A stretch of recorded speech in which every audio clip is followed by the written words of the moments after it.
ថ្ងៃនេះដែរខ្ញុំនឹងមករៀបរាប់លម្អិតបន្តិចទាក់ទងទៅនឹងការរកលុយទៅតាម Facebook ចឹងការរកលុយតាម Facebook នេះមានពីរប្រភេទទី1គេរកទៅតាម page មួយទៀតគេរកទៅតាម profile ការរកតាម profile នេះដែរគឺវាមានភាពងាយស្រួលសម្រាប់អ្នករកដៃថ្មី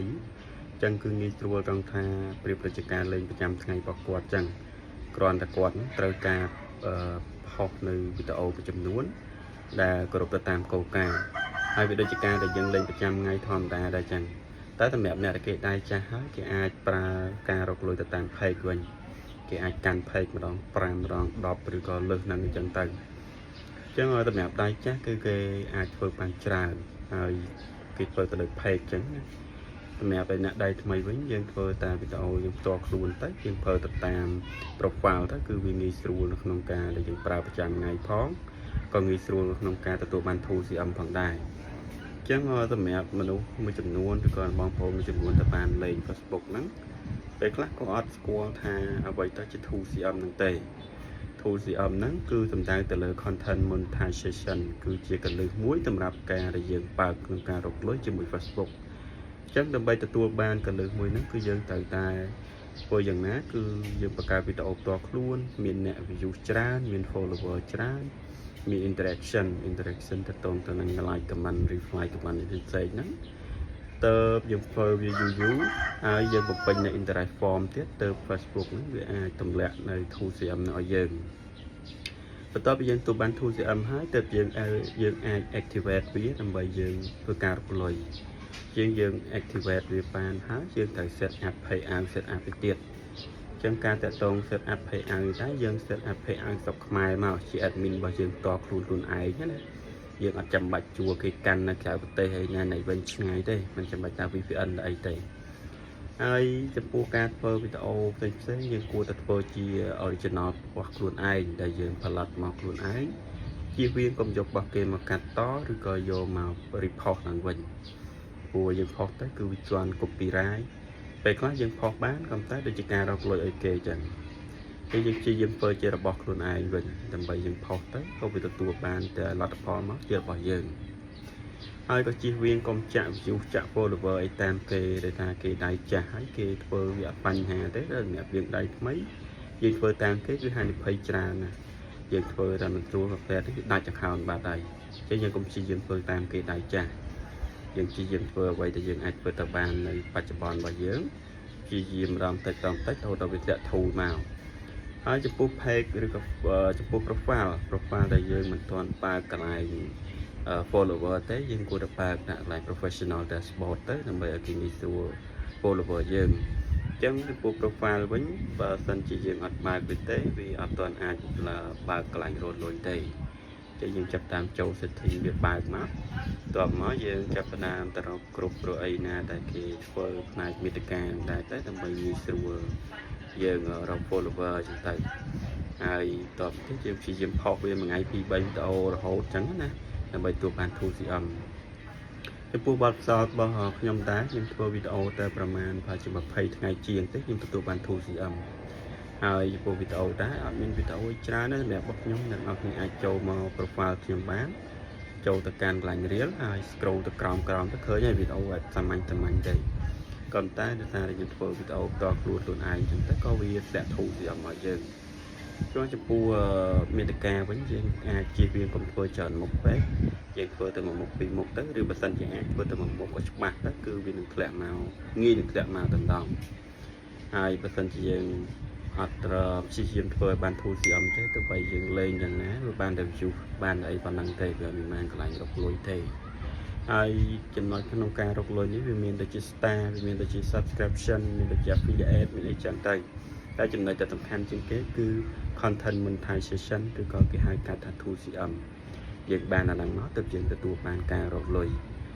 ហើយសម្រាប់ star វិញសម្រាប់តែប្រទេសគេទេស្រុកខ្មែរយើងក៏មិនមានអ្នកឲ្យទេចឹងដូចខ្ញុំអីមិនលេងយូរហើយបានគេឲ្យតែប្រហែល star ចឹងណាអ្នកណាដែលគេចូលចិត្តទៅគឺគេចុច star ឲ្យទៅគេចុចឲ្យក្នុង comment ហ្នឹងណាចឹងបាទសម្រាប់ស្រុកខ្មែរយើងគឺកម្រមានអ្នកឲ្យទេបើនៅបរទេសអានេះគេមានអ្នកឲ្យ star អីញឹកចឹងហើយយើងនៅស្រុកយើងនេះគឺរកលុយបានពីច្រើនតែពីតាម 2CM ហ្នឹងឯង ចឹងនៅពេលដែលគេរកបាន 2cm ហើយគេផុសបើមាន view មានអីច្រើនចឹងណាចឹងគេនឹង count ឲ្យលុយយើងទៅតាម view ហ្នឹងដែរក្នុង view ហ្នឹងគេឲ្យទៅតាម quality ទៀតគេមិនចិត្តឲ្យតែមានអ្នកមើលឲ្យបានលុយទេចឹងគេឲ្យទៅតាមហ្នឹងហើយជាយាមយ៉ាងណាគឺគេចង់បានវីដេអូដែលមានគុណភាពខ្ពស់វីដេអូមានគុណភាពខ្ពស់គេថាវីដេអូច្បាស់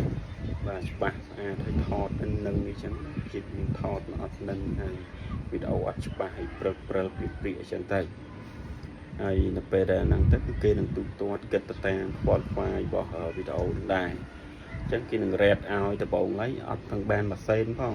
គេ rate ឲ្យយើងរហូតដល់បានទៅតាមវីដេអូដែលយើងផុសទៅ rate ឡើងពីមួយសេនពីរសេនបីសេនដល់រហូតដល់ទៅថា page គេល្បី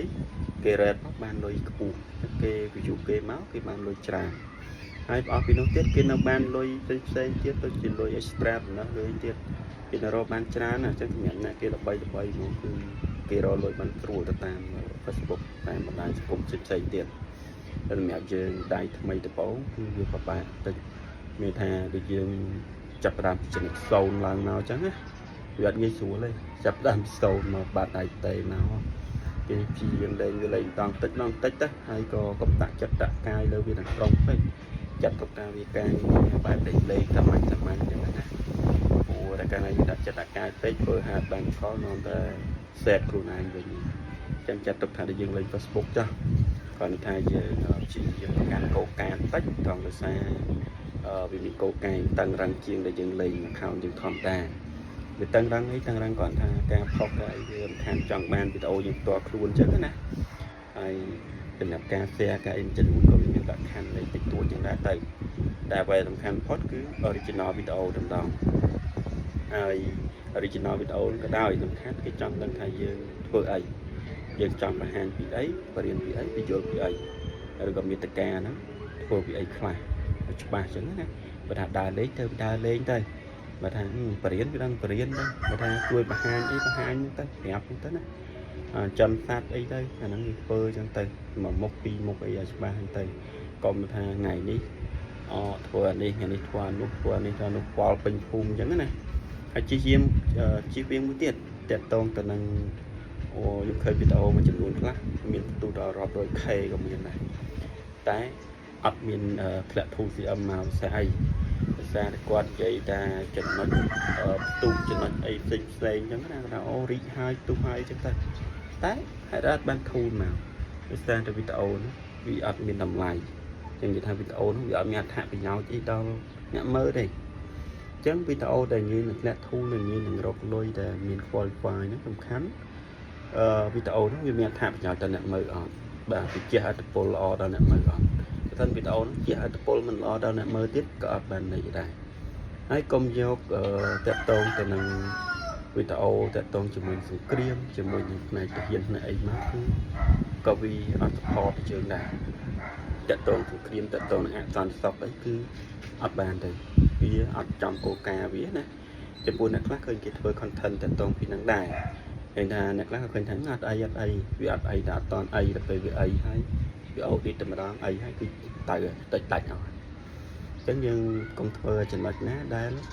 គេហៅថារន្ធត់ដែលប៉ះពាល់ទៅដល់សតិអារម្មណ៍ប៉ះពាល់ដល់សេដ្ឋកិច្ចអ្វីដែលជាបញ្ហាមួយចំនួនធំគឺយើងបាច់លើកយកមកធ្វើជាមាតិកាទេវានាំទៅប្រឈមទៅថ្ងៃក្រោយទេអញ្ចឹងខ្ញុំមិនដែលលំអិតប៉ុណ្ណឹងថ្ងៃក្រោយចាំបន្ថែមទៀតថ្ងៃនេះដែរខ្ញុំនឹងមករៀបរាប់លម្អិតបន្តិចទាក់ទងទៅនឹងការរកលុយទៅតាម Facebook អញ្ចឹងការរកលុយតាម Facebook នេះមាន2ប្រភេទទី1គេរកទៅតាម page មួយទៀតគេរកទៅតាម profile ការរកតាម profile នេះដែរគឺវាមានភាពងាយស្រួលសម្រាប់អ្នករកដៃថ្មីអញ្ចឹងគឺងាយស្រួលត្រង់ថាប្រៀបដូចជាការលេងប្រចាំថ្ងៃរបស់គាត់អញ្ចឹងគ្រាន់តែគាត់ត្រូវការផុសនៅវីដេអូមួយចំនួនដែលគោរពទៅតាមគោលការណ៍ហើយវាដូចជាការដែលយើងលេងប្រចាំថ្ងៃធម្មតាដែរចឹងតែសម្រាប់អ្នកដែលគេដៃចាស់ហើយគេអាចប្រើការរកលុយទៅតាម page វិញគេអាចកាន់ page ម្ដង5ម្ដង10ឬក៏លើសហ្នឹងអញ្ចឹងទៅអញ្ចឹងសម្រាប់ដៃចាស់គឺគេអាចធ្វើបានច្រើនហើយគេធ្វើទៅលើ page ចឹងណាសម្រាប់អ្នកដៃថ្មីវិញយើងធ្វើតាមវីដេអូយើងផ្ទាល់ខ្លួនទៅយើងធ្វើទៅតាម profile ទៅគឺវាងាយស្រួលនៅក្នុងការដែលយើងប្រើប្រចាំថ្ងៃផង ក៏ងាយស្រួលក្នុងការទទួលបាន 2CM ផងដែរចឹងសម្រាប់មនុស្សមួយចំនួនឬក៏បងប្អូនមួយចំនួនទៅបានលេង Facebook ហ្នឹងពេលខ្លះក៏អត់ស្គាល់ថាអ្វីទៅជា 2CM ហ្នឹងទេ 2CM ហ្នឹងគឺសំដៅទៅលើ content monetization គឺជាកលឹះមួយសម្រាប់ការដែលយើងបើកក្នុងការរកលុយជាមួយ Facebook ចឹងដើម្បីទទួលបានកលឹះមួយហ្នឹងគឺយើងត្រូវតែធ្វើយ៉ាងណាគឺយើងបង្កើតវីដេអូផ្ទាល់ខ្លួនមានអ្នក view ច្រើនមាន follower ច្រើនមាន interaction ទៅតទៅនឹង like comment reply comment ផ្សេងហ្នឹងតើយើងធ្វើវាយូរហើយយើងបំពេញនៅ internet form ទៀតទៅ Facebook ហ្នឹងវាអាចទម្លាក់នៅ 2CM នៅឲ្យយើងបន្ទាប់ពីយើងទទួលបាន 2CM ហើយទើបយើងអាច activate វាដើម្បីយើងធ្វើការរកលុយយើង activate វាបានហើយយើងត្រូវ set up payout set up ទៅទៀតចឹងការតាក់ទង set up payout តែយើង set up payout ស្រុកខ្មែរមកជា admin របស់យើងតខ្លួនឯងណាយើងអត់ចាំបាច់ជួលគេកាន់នៅក្រៅប្រទេសហើយណែវិញឆ្ងាយទេមិនចាំបាច់តាម VPN អីទេហើយចំពោះការធ្វើវីដេអូផ្សេងយើងគួរតែធ្វើជា original របស់ខ្លួនឯងដែលយើងផលិតមកខ្លួនឯងជៀសវាងកុំយករបស់គេមកកាត់តឬក៏យកមក report ឡើងវិញព្រោះយើងផុសទៅគឺវាជាន់ copyright ពេលខ្លះយើងផុសបានក៏តែដូចជាការរកលុយឲ្យគេចឹងពេលយើងជាយើងធ្វើជារបស់ខ្លួនឯងវិញដើម្បីយើងផុសទៅក៏វាទទួលបានតែលទ្ធផលមកជារបស់យើងហើយក៏ជៀសវាងកុំចាក់ view ចាក់ follower អីតាមគេដែលថាគេដៃចាស់ហើយគេធ្វើវាអត់បញ្ហាទេដល់អ្នកយើងដៃថ្មីយើងធ្វើតាមគេគឺហានិភ័យច្រើនណាស់យើងធ្វើតែមិនស្រួលកាហ្វេនេះដាច់ account បាត់ហើយចឹងយើងកុំព្យាយាមធ្វើតាមគេដៃចាស់យើងព្យាយាមធ្វើអ្វីដែលយើងអាចធ្វើទៅបាននៅបច្ចុប្បន្នរបស់យើងព្យាយាមរំតិចរហូតដល់វាធ្លាក់ធូរមកហើយចំពោះ page ឬក៏ចំពោះ profile ដែលយើងមិនទាន់បើកកន្លែងfollower ទេយើងគួរតែបើកដាក់កន្លែង professional dashboard ទៅដើម្បីឲ្យគេងាយស្រួល follower យើងអញ្ចឹងចំពោះ profile វិញបើសិនជាយើងអត់បើកវាទេវាអត់ទាន់អាចបើកកន្លែងរត់លុយទេចឹងយើងចាប់តាមចូល setting វាបើកមកតបមកយើងចាប់តាមទៅរកគ្រប់ព្រោះអីណាដែលគេធ្វើផ្នែកមាតិកាដែរតែដើម្បីងាយស្រួលយើងរក follower ចឹងទៅហើយតបទៅយើងព្យាយាមផុសវាមួយថ្ងៃ 2-3 វីដេអូរហូតចឹងណាដើម្បីទទួលបាន 2CM ចំពោះបទពិសោធន៍របស់ខ្ញុំដែរខ្ញុំធ្វើវីដេអូទៅប្រហែលប្រហែលជា20ថ្ងៃជាងទេខ្ញុំទទួលបាន 2CM ហើយចំពោះវីដេអូដែរអត់មានវីដេអូច្រើនទេសម្រាប់របស់ខ្ញុំអ្នកនរគ្នាអាចចូលមក profile ខ្ញុំបានចូលទៅកាន់កន្លែង reel ហើយ scroll ទៅក្រោមទៅឃើញហើយវីដេអូសាមញ្ញទេក៏តែដោយសារយើងធ្វើវីដេអូផ្ទាល់ខ្លួនឯងចឹងទៅក៏វាធ្លាក់ 2CM មកយើងចំពោះមាតិកាវិញយើងអាចជៀសវាងកុំធ្វើច្រើនមុខពេកយើងធ្វើតែមួយមុខពីរមុខទៅឬបើសិនជាអាចធ្វើតែមួយមុខឲ្យច្បាស់ទៅគឺវានឹងធ្លាក់មកងាយនឹងធ្លាក់មកតែម្ដងហើយបើសិនជាយើងអត់ព្យាយាមធ្វើឲ្យបាន 2CM ទេទោះបីយើងលេងយ៉ាងណាវាបានតែ view បានតែអីប៉ុណ្ណឹងទេវាមិនមែនកន្លែងរកលុយទេហើយចំណុចក្នុងការរកលុយនេះវាមានដូចជា star វាមានដូចជា subscription មានដូចជា affiliate មានអីចឹងទៅតែចំណុចដែលសំខាន់ជាងគេគឺ content monetization ឬក៏គេហៅកាត់ថា 2CM យើងបានអាហ្នឹងមកទើបយើងទទួលបានការរកលុយហើយសម្រាប់ star វិញសម្រាប់តែប្រទេសគេទេស្រុកខ្មែរយើងក៏មិនមានអ្នកឲ្យចឹងដូចខ្ញុំអីមិនលេងយូរហើយបានគេឲ្យតែប្រហែល star ចឹងណាអ្នកណាដែលគេចូលចិត្តទៅគេចុច star ឲ្យទៅគេចុចឲ្យក្នុង comment ហ្នឹងណាចឹងបាទសម្រាប់ស្រុកខ្មែរយើងគឺកម្រមានអ្នកឲ្យទេបើនៅបរទេសអានេះគេមានអ្នកឲ្យ star អីញឹកចឹងហើយយើងនៅស្រុកយើងនេះគឺរកលុយបានពីច្រើនតែពីតាម 2CM នឹងឯងចឹងនៅពេលដែលគេរកបាន 2CM ហើយគេផុសបើមាន view មានអីច្រើនចឹងណាចឹងគេនឹង count ឲ្យលុយយើងក៏តាម view ហ្នឹងដែរក្នុង view ហ្នឹងគេឲ្យទៅតាម quality ទៀតគេមិនចិត្តឲ្យតែមានអ្នកមើលឲ្យបានលុយទេចឹងគេឲ្យតាមហ្នឹងហើយជាយាមយ៉ាងណាគឺគេចង់បានវីដេអូដែលមានគុណភាពខ្ពស់វីដេអូមានគុណភាពខ្ពស់គេថាវីដេអូច្បាស់បាទច្បាស់ស្អាតហើយថតនឹងនេះចឹងជាយើងថតមកអត់នឹងហើយវីដេអូអត់ច្បាស់ហើយព្រិលព្រាអញ្ចឹងទៅហើយនៅពេលដែលហ្នឹងទៅគឺគេនឹងទូទាត់គិតទៅតាម qualify របស់វីដេអូនឹងដែរអញ្ចឹងគេនឹង rate ឲ្យដំបូងឡើយអត់ទាំងបានមួយសេនផងគេ rate ឲ្យយើងរហូតតទៅបានទៅតាមវីដេអូដែលយើង post ទៅ rate ឡើងពីមួយសេនពីរសេនបីសេនទៅរហូតដល់ទៅថាតែគេល្បីគេ rate មកបានលុយខ្ពស់គេ view គេមកគេបានលុយច្រើន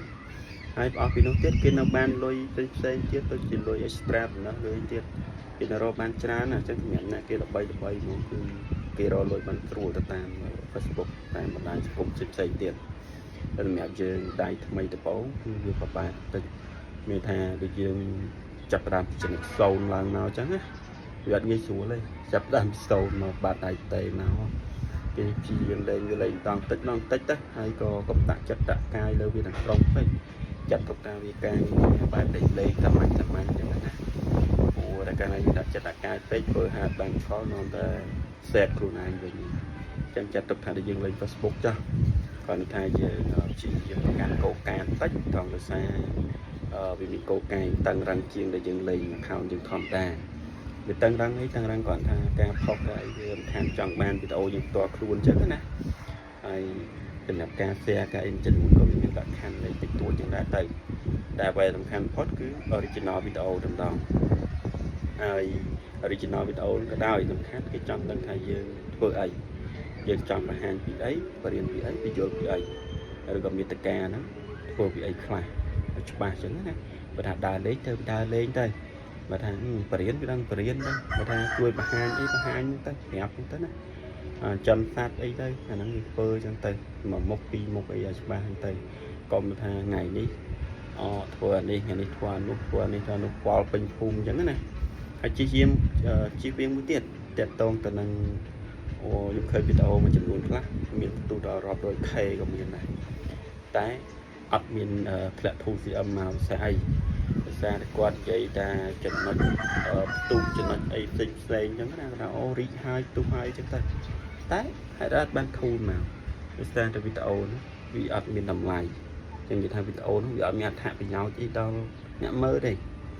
ចឹងវីដេអូដែលញ៉ាំនឹងធ្លាក់ធូរនឹងញ៉ាំនឹងរកលុយដែលមាន qualify ហ្នឹងសំខាន់វីដេអូនោះវាមានអត្ថប្រយោជន៍ដល់អ្នកមើលអត់បាទវាជះឥទ្ធិពលល្អដល់អ្នកមើលអត់បើមិនវីដេអូនោះជះឥទ្ធិពលមិនល្អដល់អ្នកមើលទៀតក៏អត់បានន័យដែរហើយកុំយកតាក់ទងទៅនឹងវីដេអូតាក់ទងជាមួយសង្គ្រាមជាមួយនឹងផ្នែកទាហានផ្នែកអីមកគឺក៏វាអត់ support ទៅជើងដែរតាក់ទងសង្គ្រាមតាក់ទងនឹងអសន្តិសុខអីគឺអត់បានទេវាអត់ចំគោលការណ៍វាណាចំពោះអ្នកខ្លះឃើញគេធ្វើ content តាក់ទងពីនឹងដែរឃើញថាអ្នកខ្លះក៏ឃើញថាអត់អីវាអត់អីតែអត់តន់អីទៅពេលវាអីហើយវាអូឌីតតែម្ដងអីហើយគឺទៅតិចអស់អញ្ចឹងយើងកុំធ្វើចំណុចណាដែលគេហៅថារន្ធត់ដែល